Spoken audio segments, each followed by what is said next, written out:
Teacher का कर्तव्य है कि वो जैसे पहले वाले अध्यापक ने कोई प्रश्न गलत हल कर रखा है और वो नए टीचर के सामने वो आता है तो वो क्या करेगा, उसका कर्तव्य बनता पहले उसमें सुधार करे कि बच्चों ये गलत प्रश्न हल होया हुआ है और तुमने गलत गोट रखा है, इसको ऐसे ठीक करो। अब वो बच्चे जाते हैं उस टीचर के पास जो दूसरी कक्षा में है कि ये आपका किया हुआ प्रश्न उस टीचर ने नए ने गलत बता दिया, तो वो फिर अपनी बेइज्जती महसूस करता है, तेरी तो पोल पाटेगी और कितने दिन तो पढ़ाते आ रहे यही 2 दूना 6 2 दूना 6 और अब उसको बताया गया 2 दूना 4 बतावें जो कि सत्य है, तो उसने उनको मुश्किल माचगी थारी बेइज्जती होगी। भाई माचो तो माचो, दुख पाओ तो दुख पाओ, बच्चों का भविष्य तो अब ठीक करना पड़ेगा।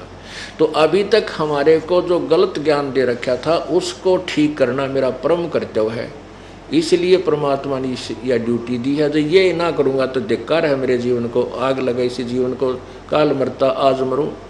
तो कहने का भाव यह है कि आखिरी सांस तक ये ढोल पीटूंगा जब तक सांस दे रखे मालिक ने। ये तो जुल्म कर रखा है, अज्ञानी बना दिया दुनिया में, हाहाकार माच रही है, ना भाई बहन का प्यार रहा, माया माया दिखाई दे रही, आग लगी संसार में।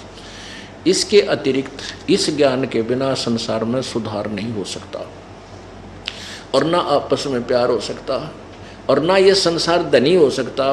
पागल कुत्ते की तरह भटक रहे हैं, माया माया दिखाई देती है, ना कोई स्टेटस ना रहा। तो ये एक बार इस माया से हमारा मन वापस हटेगा और जो माया चाहिएगी हमें, जो आवश्यक होगी, भगवान आपके जबरदस्ती देगा, इतनी दे देगा कि आप सोच भी नहीं सकते कहाँ से आएगी।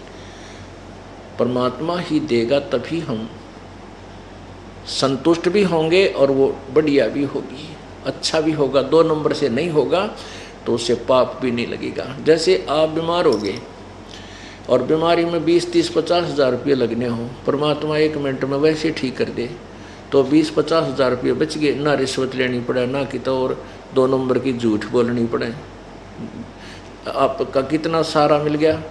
ऐसे ही प्रभु हमारे ऊपर ना जाने कितने प्रकार से कृपा कर देगा। या अपना आँखें देख लिया कि शिव पुराण में लिखा है कि दुर्गा और सदाशिव यानी इस काल से जो निराकार था फिर साकार बना, सदाशिव बन गया। इन दोनों के संयोग से विष्णु की उत्पत्ति हुई, जो इनका बेटा है, और दुर्गा और ये काल इनके पिता हैं। अब ब्रह्मा जी के विषय में देखो उत्पत्ति। अब ये 6ठा अध्याय समाप्त हुआ, यह 7वां प्रारंभ हुआ रुद्र संहिता का।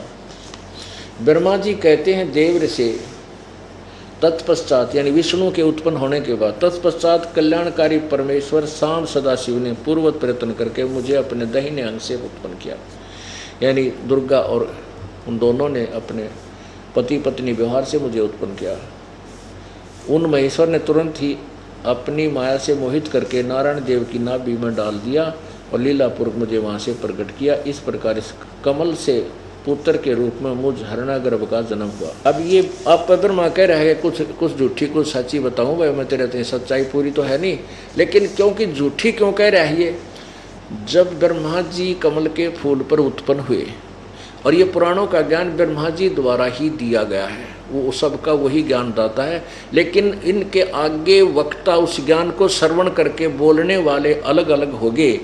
उन्होंने कुछ अपना मिश्रण करके अलग अलग बोला, तो उनके नाम के कारण, लेखक के वक्ता के नाम के कारण इन पुराणों को 18 भागों में बांट दिया। वैसे ज्ञान एक ही है। 18 पुराण, जैसे ये 18 बोध, उन 18 बोध में ये 18 पुराणों को एक ज्ञान लिखा है। अब ब्रह्मा की उत्पत्ति दुर्गा और काल से, विष्णु की उत्पत्ति दुर्गा और काल से, और ये स्वयं स्वीकार कर रहे हैं देवी भागवत में कि हमारा तो जन्म और मृत्यु होता, आप हमारी माता हो हैं और आप प्रकृति देवी हो। अब ये सिद्ध हुआ कि ब्रह्मा विष्णु महेश का जन्म मृत्यु होता। अब महेश की और गड़बड़ी रहेगी कि यो अब यहाँ इसमें क्या चक्कर है। वैसे देवी पुराण में तो शंकर जी ने स्पष्ट कर रखा है कि मैं भी आप ही की संतान हूँ, आप ही से मेरा जन्म हुआ। यहाँ भी अनुवादकर्ता ने गड़बड़ कर रखी है संस्कृत से हिंदी में। अब इसने अनुवादकर्ता ने वो कुछ गोलमोल कर दिया कि शिव से शिव की उत्पत्ति कैसे लिखूँ, तो यहाँ उसने छोड़ दिया। लेकिन आगे ये स्पष्ट कर दिए 4 इसी के 9वें अध्याय में। ये देखिएगा प्रश्न नंबर 110 संस्कृत शिव पुराण, ये 9वां अध्याय यहाँ समाप्त होता है। इसके ऊपर देखो, इस प्रकार ब्रह्मा विष्णु और रुद्र इन तीनों देवताओं में गुण हैं, परंतु शिव गुणातीत माने गए। अब इस प्रकार ब्रह्मा विष्णु और रुद्र यानी ब्रह्मा विष्णु और शिव, ये शंकर, इन तीनों में तो देवताओं में गुण है, रजगुण ब्रह्मा, सतगुण विष्णु, तमगुण शिव जी। लेकिन ये शिव गुणातीत माने गए। काल जो है ये इनसे न्यारा है। जो गीता जी के 7वें अध्याय के 12वें श्लोक में कहता है कि इन तीनों गुणों के सतगुण रजगुण से उत्पन्न होने वाले जो भाव हैं ये सब मुझसे ही उत्पन्न होने वाले जान, लेकिन मैं इनमें नहीं और ये मुझ में नहीं, मैं इनसे न्यारा हूँ। यहाँ भी यही लिखा है कि वो इनसे अलग रहते। तो हो गए 4। ये इनका तीनों का पिता है और दुर्गा इनकी माता है।